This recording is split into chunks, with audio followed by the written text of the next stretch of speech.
Assalamualaikum warahmatullahi wabarakatuh. Hai para pencinta catur dan para caturmania, selamat datang kembali di Legenda Catur Dunia. Juara seri kedua Grand Chess Tour Paris Rapid and Blitz adalah Wesley So. Jika di seri pertama di Bukares Classical adalah Shakhtar Mamedyarov, tapi di seri kedua ini Wesley So lah yang menjadi pemenangnya. Dari seri pertama di Bukares sampai seri kedua di Paris ini kawan, Wesley So hanya mengalami satu kali kekalahan dari 36 partai yang dilakoninya, yaitu saat kalah melawan Levon Aronian di permainan Blitz Matchday pertama kemarin lusa. Artinya kawan, bulan-bulan ini Wesley So lagi on fire. Tadi pagi kita ulas permainannya saat melawan Levon Aronian di matchday kedua. Sore ini kita akan ulas lagi permainan Wesley So dengan mantan juara dunia Vladimir Kramnik. Vladimir Kramnik ini hanya mengikuti sesi blitz saja kawan, yang meneruskan posisinya Edin Parcourt. Pertemuan mereka terjadi di babak ke-24 dan kita langsung saja ke atas papan. Permainan diawali oleh Vladimir Kramnik dengan langkah pion E4 dan kita dapati di sini permainan atau pembukaan Italia variasi dua kuda. Dan di sini putih atau Kramnik tidak melanjutkan dengan fried lever attack untuk menyerang pion F7, melainkan melanjutkan dengan pion D3 mentransposisi ke bentuk Giocho Piano. Selanjutnya kawan, gajah hitam C5 oleh Wesley So, Kramnik rokade, sekarang pion D6, pion C3, pion H6 untuk mengontrol peta G5, benteng putih digeser ke E1. Langkah-langkah masih cukup standar dalam pembukaan Giocho Piano, pion A6 dan pion A4 untuk menghadang pergerakan pion B5 yang mungkin akan dilakukan oleh hitam. Wesley So menarik mundur gajahnya ke A7, kuda B lompat ke D2, pion G5 lanjut. Wesley So menunjukkan keagresivitasnya di sayap raja. Pion B4 lanjut, Vladimir Kramnik ingin mendapatkan penguasaan di sayap menteri.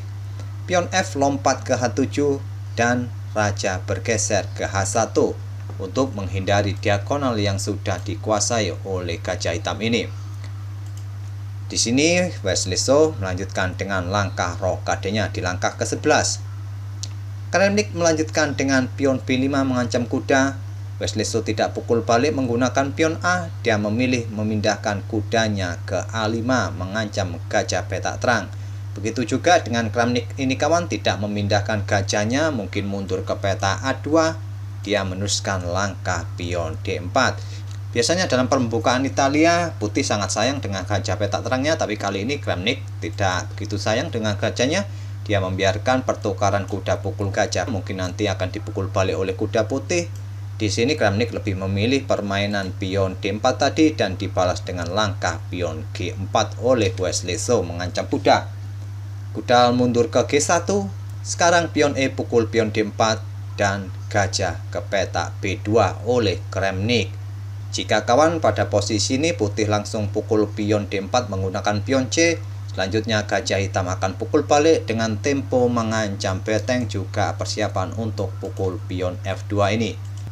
Oleh karena itu Vladimir Kramnik tadi pada posisi ini tidak langsung pukul pion hitam ini, dia terlebih dahulu melangkahkan gajahnya ke B2 dan Wesley So pukul gajah di C4 dipukul balik oleh kuda putih. Sekarang gajah ke E6 lanjut. Wesley So melanjutkan pengembangan. Pada posisi seperti ini tadi hitam bisa saja membuat langkah pion D pukul pion C3 mengancam gajah. Setelah dipukul balik, hitam bisa pukul pion yang ada di F2. Bisa saja ini dilakukan oleh hitam, tapi Wesley So memilih mengembangkan gajahnya terlebih dahulu ke E6 mengancam kuda. Tapi Vladimir Kramnik tidak memindahkan kudanya kawan, dia mengorbankan pion B6. Harapannya agar dipukul oleh gajah, terus akan dipukul balik oleh kuda putih dan tekanan di diagonal gelap ini akan sedikit berkurang nantinya. Tapi Wesley So tidak pukul balik pion putih ini menggunakan gajah, dia pukul menggunakan pion C.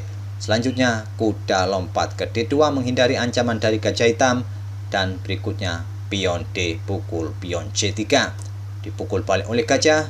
Sekarang pion B5 kembali membuka diagonal gelap ini kawan, juga menantang pertukaran pion, tapi tantangan ditolak. Kramnik lebih memilih memainkan pion F4 nya untuk menghindari serangan dari gajah hitam ini. Di sini Wesley So memukulnya menggunakan en passant dipukul menggunakan kuda D, dan selanjutnya beteng digeser ke C8 menyerang gajah. Gajah dilindungi oleh menteri di D2. Sekarang pion B pukul pion A4, lanjut Wesleso dipukul balik oleh beteng putih dan kuda hitam lompat ke G5 menantang pertukaran kuda. Tantangan ditolak, Kramnik memilih memainkan gajahnya mundur ke A1. Mungkin berencana akan memberikan tempat bagi menterinya di peta B2 untuk memberikan ancaman skakmat, juga mengincar pion B7 nantinya. Ancaman ini diantisipasi dengan langkah raja bergeser ke H7.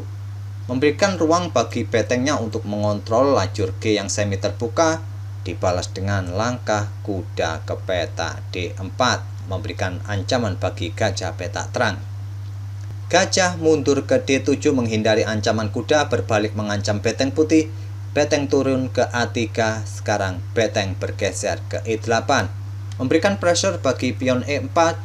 Tapi Kramnik tidak menghiraukan ancaman terhadap pion E4-nya, dia menggeser beteng ke G3, membuat ancamannya sendiri.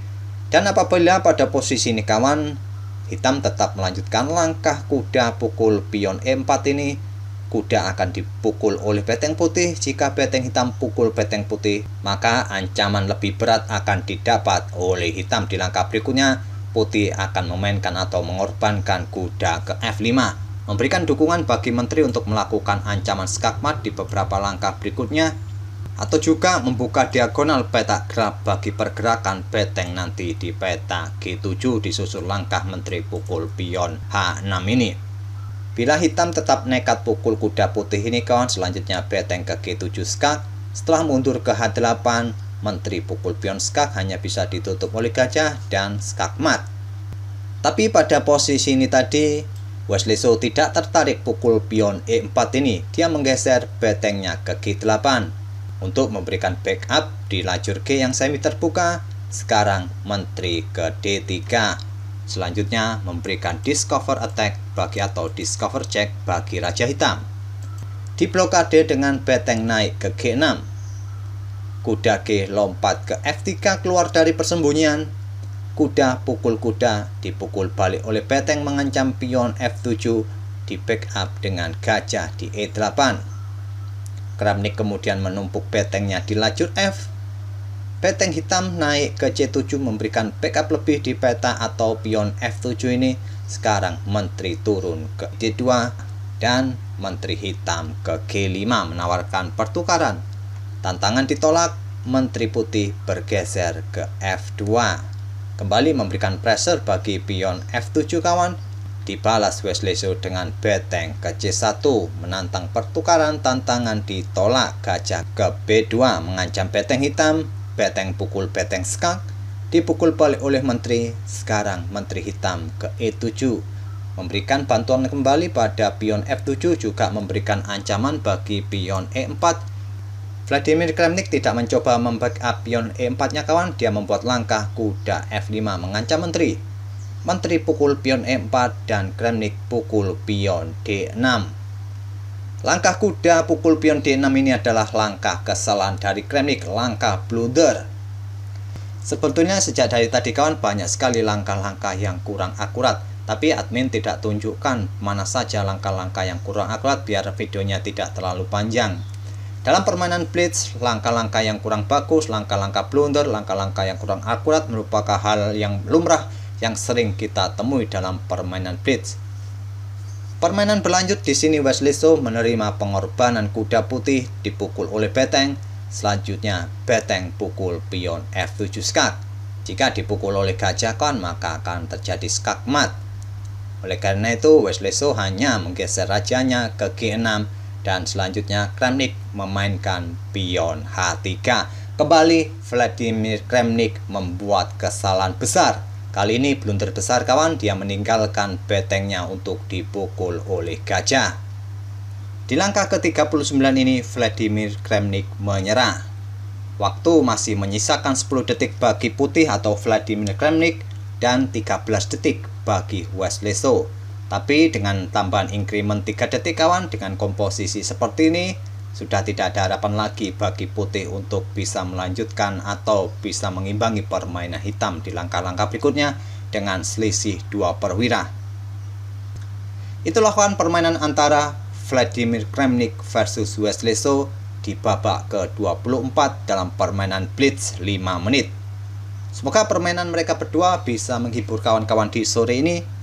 Dan seperti yang saya sebut di pagi tadi kawan, sambil menunggu turnamen berikutnya tanggal 26 besok, admin akan coba selingi untuk mengulas permainan para legenda-legenda dunia zaman dahulu.